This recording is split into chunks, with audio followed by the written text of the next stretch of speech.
Assalamualaikum warahmatullahi wabarakatuh. Waalaikumsalam warahmatullahi wabarakatuh. Nama saya Anissa Afiati dari kelas Ekonomi Syariah H. Tugas ini dibuat untuk memenuhi ujian tengah semester Fikih Muamalat Kontemporer. Saya di sini akan mempresentasikan hak dan milik. Hak dan milik. Asal usul hak. Ketergantungan seseorang kepada yang lain dirasakan ketika manusia itu lahir.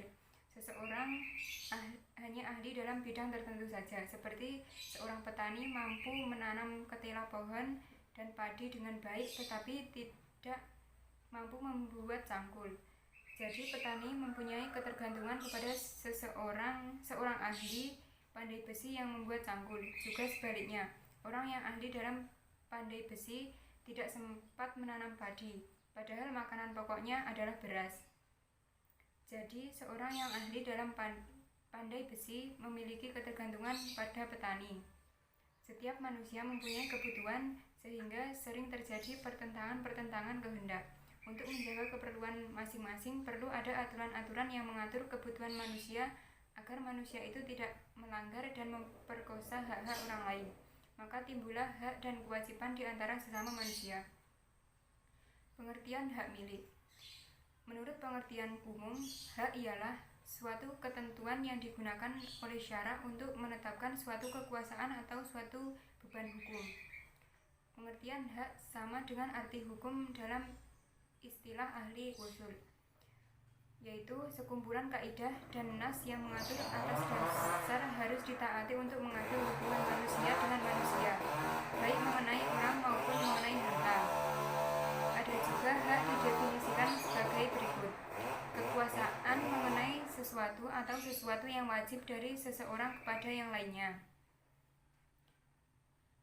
Sedangkan milik merupakan kekhususan terdapat pemilik suatu barang menurut syarak untuk bertindak secara bebas bertujuan mengambil manfaat selama tidak ada penghalang syar'i. Apabila seseorang telah memiliki suatu benda yang sah menurut syarak, orang tersebut bebas bertindak terhadap benda tersebut, baik akan dijual maupun akan digadaikan, baik dia sendiri maupun dengan perantara orang lain. Islam juga memberikan batas-batas tentang hak milik agar manusia tak mendapat kemaslahatan dalam pengembangan harta tadi, dalam menafkahkan dan dalam perputarannya, yaitu melalui prinsip-prinsip diantaranya. Yang pertama, hakikatnya harta itu adalah milik Allah Subhanahu wa Ta'ala. Firman Allah dalam surat Al-Hadid ayat 7. Berimanlah kamu kepada Allah dan Rasul-Nya dan nafkahkanlah sebagian hartamu yang Allah telah menjadikan kamu menguasainya. Maka orang-orang yang beriman di antara kamu dan menafkahkan sebagian dari hartanya memperoleh pahala yang besar. Yang kedua, harta kekayaan jangan sampai hanya ada atau dimiliki oleh segolongan kecil masyarakat. Firman Allah dalam surat Al-Hasyr ayat 7.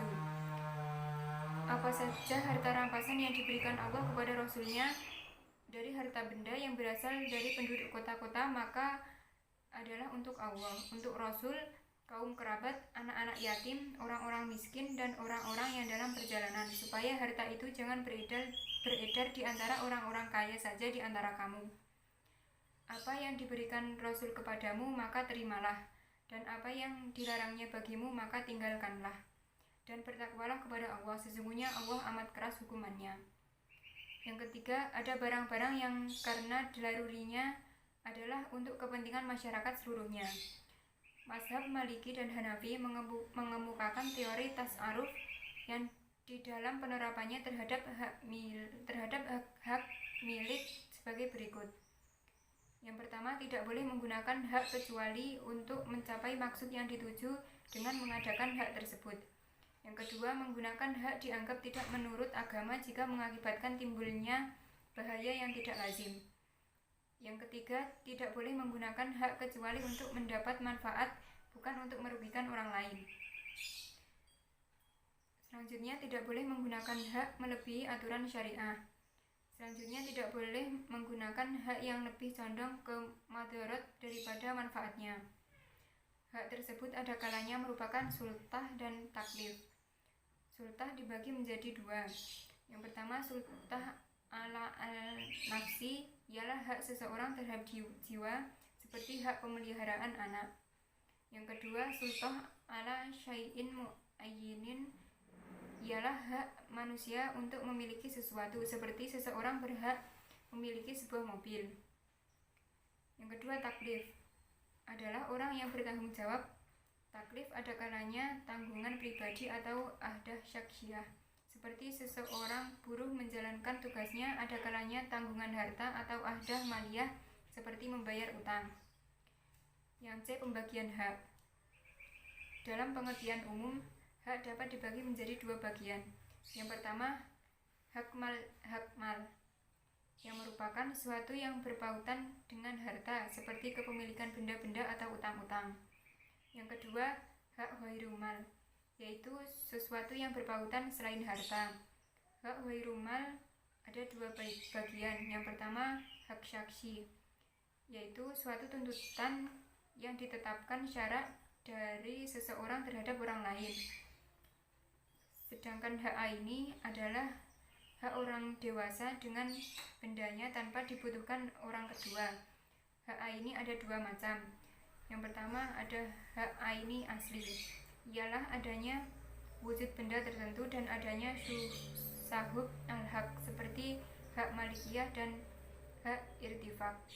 Macam-macam hak aini asli sebagai berikut. Yang pertama ada hak al-milkiyah, yaitu hak yang memberikan pemiliknya hak wilayah. Yang kedua, hak al-intifa, ialah hak hanya boleh dipergunakan dan diusahakan hasilnya. Yang ketiga, hak al-irtifak, ialah hak memiliki manfaat yang ditetapkan untuk suatu kebun atas kebun yang lain yang dimiliki bukan oleh pemilik kebun pertama.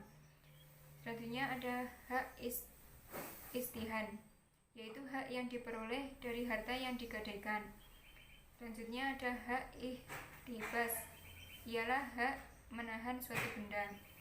Selanjutnya ada hak qoror atau menetap atas tanah wakaf.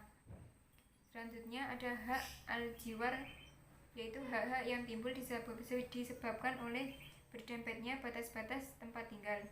Selanjutnya ada hak syafah atau hak syurb, ialah hak kebutuhan manusia terhadap air untuk kebutuhan sehari-hari.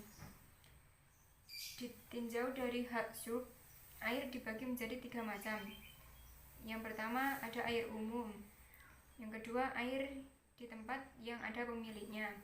Yang ketiga ada hak aini topi, yaitu hak yang menentukan jaminan yang ditetapkan untuk seseorang mengutangkan uangnya atas yang berhutang.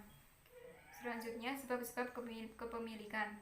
Adapun faktor-faktor yang menyebabkan harta dan dimiliki, yaitu yang pertama ikhrajul mubahat, yaitu untuk harta yang belum dimiliki oleh seseorang.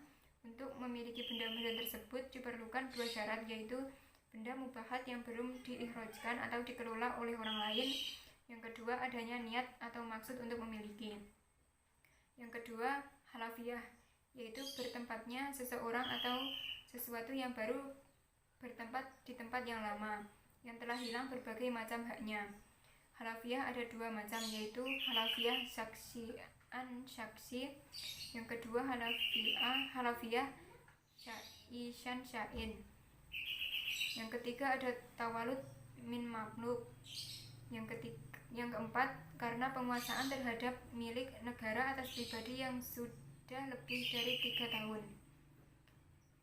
Hak milik yang sempurna dapat beralih dari seseorang pemilik kepada orang lain sebagai pemilik yang baru, yaitu salah satunya dengan cara jual beli atau tukar menukar, hibah, wakaf, perkawinan yang sah atau kekerabatan. Selanjutnya ada as-sohabah, usubah, sababiyah, yaitu ahli waris yang terikat oleh usubah sababiyah, yaitu kekerabatan itu ditentukan berdasarkan hukum. Sebagaimana hadis Nabi SAW, hak wala itu orang yang memerdekakan. Muttafaqun alaih. Proses pemindahan hak milik bisa dikelompokkan dalam 2 macam. Yang pertama, pengalian hak milik dan maksud atau ikhtiar dari pemiliknya. Yang kedua, pengalihan hak milik tanpa kehendak dan ikhtiar pemiliknya tetapi mengikuti keadaan dan kenyataan. Misalnya pengalihan dikarenakan orang yang sedang menjadi pemiliknya meninggal dunia.